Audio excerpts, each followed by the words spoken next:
Oh, sire. Hein? Qu'est-ce qui arrive? Tenez. J'ai trouvé ça devant votre porte. Qu'est-ce que c'est? C'est un corbeau décédé. Salut, c'est Sai et aujourd'hui, on se retrouve pour une nouvelle analyse de personnages, consacrée cette fois-ci à Grudu dans Kaamelott. Sire, c'est trop dangereux. Je peux pas garantir votre sécurité au milieu de tous ces sans-lapis.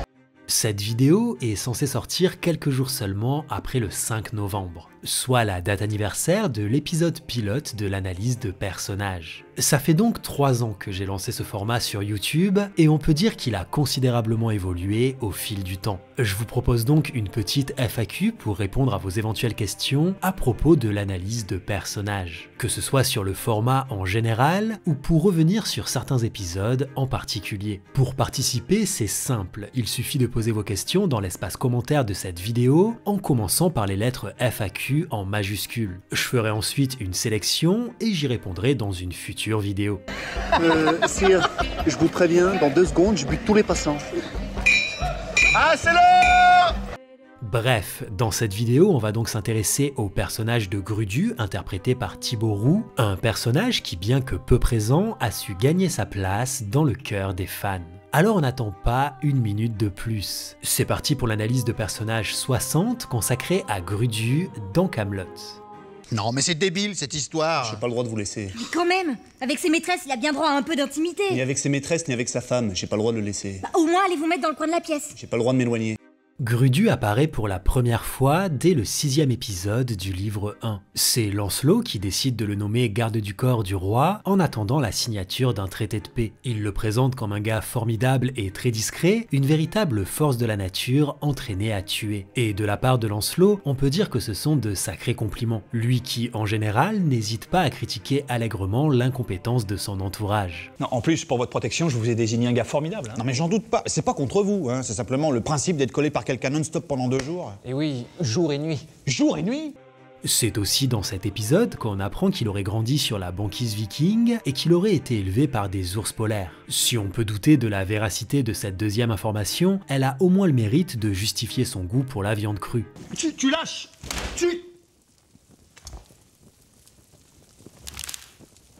Mais alors, que fait un viking à Kaamelott? Eh bien, on a peut-être une piste dans les épisodes pilotes. Il semblerait que Grudu soit arrivé à Kaamelott avec Sven lors d'une tentative d'invasion viking. On peut alors imaginer qu'il a été oublié sur place pour une raison ou une autre au moment du voyage de retour. C'est donc ensuite que Lancelot serait tombé sur lui par hasard et aurait perçu le potentiel de cet immense combattant.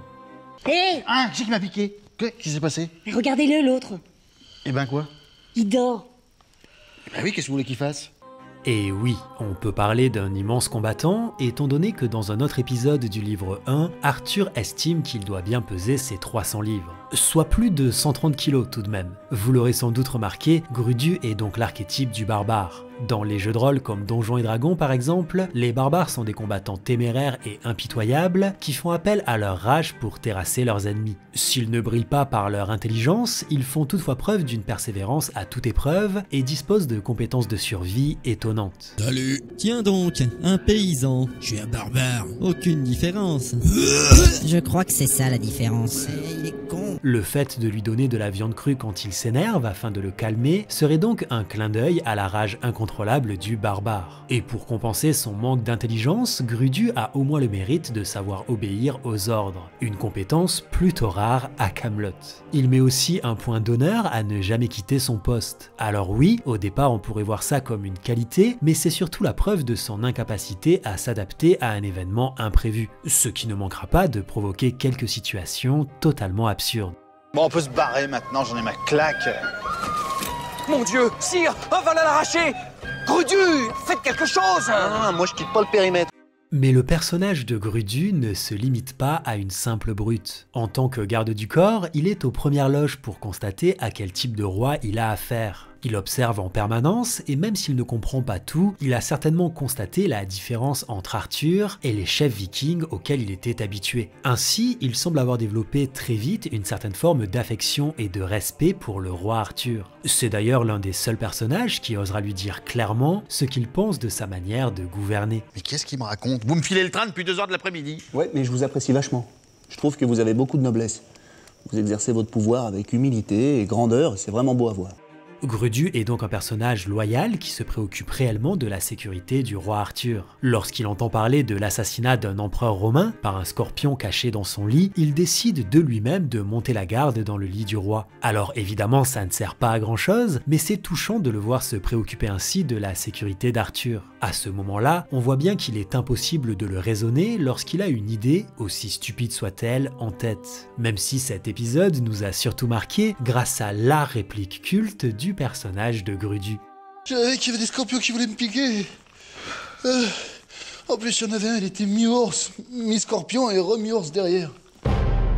Alors oui, Grudu est un combattant compétent, il sait obéir aux ordres, il tient son poste coûte que coûte, il est loyal à Arthur. C'est bien joli tout ça, mais il n'empêche que Grudu est surtout un véritable danger pour son entourage, que ce soit dans les murs de Camelot ou à l'extérieur du château. Mais soyons clairs, c'est avant tout parce qu'il prend sa mission très à cœur. Il s'inquiète réellement de la sécurité d'Arthur et il est prêt à tout pour le protéger. Le problème, c'est qu'être prêt à tout pour un barbare, ça ne signifie souvent qu'une seule chose, buter tout le monde. Mais combien? J'ai pas compté. Mais montrez avec vos doigts, là. Non mais attendez, ça fait beaucoup plus que mes doigts. Il a quand même menacé la reine ainsi que Démétra, il a assassiné un sacré paquet de serviteurs, juste parce qu'ils avaient eu le malheur de passer devant la chambre du roi. À chaque sortie, il se tient prêt à déglinguer tous les passants. Alors ouais, c'est cool d'avoir un mec balèze dans son équipe, mais si personne n'est capable de lui tenir tête, ça peut vite devenir problématique. Et puis on n'a pas toujours un bout de barbac à portée de main. Enfin si, il y a Caradoc, mais prenez Bohort par exemple, il a bien failli se faire buter. J'étais allé chercher une poire aux cuisines. Non, sans blague, Seigneur Bohort, avec tout le respect que je vous dois, la prochaine fois que je vous revois tourner autour de la chambre du roi, je vous déglingue la tête. Sûr. Enfin si, je pense qu'il y a tout de même une personne capable de lui tenir tête à Camelot. C'est au cours du livre 3, pendant l'Assemblée des Rois, qu'on découvre ce duo exceptionnel, Grudu et le maître d'armes. Deux personnages entièrement dévoués au roi Arthur, mais aussi deux excellents combattants. Bon, après on est à Camelot, donc il n'y a pas assez d'hommes et ça devient vite le bordel. Surtout quand le maître d'armes décide de quitter son poste pour protéger la porte arrière. J'irais bien voir, mais je peux pas laisser l'entrée sans surveillance. Mais moi, je reste. J'abandonne jamais mon poste. Bon, ben j'y vais, moi. Si vous abandonnez votre poste, je vous défonce. Sans blague. J'avais adoré ce duo. Je trouve que Christian Bugeaud et Thibaut Roux fonctionnent hyper bien ensemble, et dans l'attente des futurs films Camelot, je me demande si on aura enfin l'occasion de les voir en action. Un combat de Grudu ou un combat du maître d'armes, ou même les deux côte à côte, ça pourrait clairement avoir de la gueule. Et depuis qu'on sait que Sting jouera certainement un viking dans le premier volet au cinéma, je me dis que peut-être Grudu, qui a des origines vikings, aura son rôle à jouer, ce qui permettrait de redonner une place à ce personnage malheureusement absent des livres 5 et 6. Et surtout, le Graal. Le Graal. Ah, et c'est aussi dans le double épisode de l'Assemblée des Rois qu'on découvre que Grudu n'a jamais entendu parler du Graal. On comprend alors qu'il est aussi une bonne représentation d'une grande partie du peuple. Et les préoccupations du peuple sont bien loin de celles du gouvernement, même pour Grudu qui est pourtant proche du roi Arthur. Et en même temps, le manque d'éducation ne permet pas à tout le monde d'être sur un même pied d'égalité. À l'image de l'épisode dans le labyrinthe, où au passage Arthur, Merlin et Grudu forment tout de même une belle bande d'aventuriers, mais où la communication, quand il s'agit de stratégie ou de logique, devient vite compliquée. Je suis tombé sur quelqu'un, il est comme ci, comme ça, qu'est-ce que je fais? Il y a tout de même un moment dans Camelot où tous les personnages, peu importe leur niveau d'éducation, se retrouvent sur un même pied d'égalité. Et cet épisode, c'est celui des pupilles dans le livre 2. Que ce soit Caradoc, Mévanouie et leurs enfants, Arthur, Grudu et l'ensemble des passants, tous retombent en enfance et sont comme hypnotisés par un simple spectacle de marionnettes. Comme pour venir nous rappeler qu'on a tous besoin qu'on nous raconte des histoires. Même Grudu, l'archétype du barbare, redevient le petit garçon qui n'a jamais connu ses parents devant un simple spectacle de marionnettes. Peut-être le seul moment où il ne se tient pas prêt à buter tout le monde. Alors quoi de mieux qu'une bonne histoire, que ce soit dans un livre, au cinéma ou au théâtre, pour permettre à toute une population de s'élever. Ah ouais, sans déconner, c'est mortel.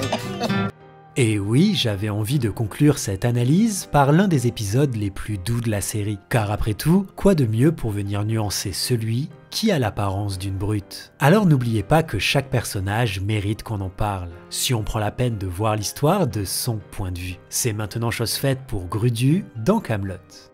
Moi, une fois, j'ai rêvé qu'il y avait quelqu'un qui venait me voir. Il arrive, il me dit vous avez jamais connu vos parents? Alors moi, je lui dis non. Et il me fait vous inquiétez pas, ils sont fromagés.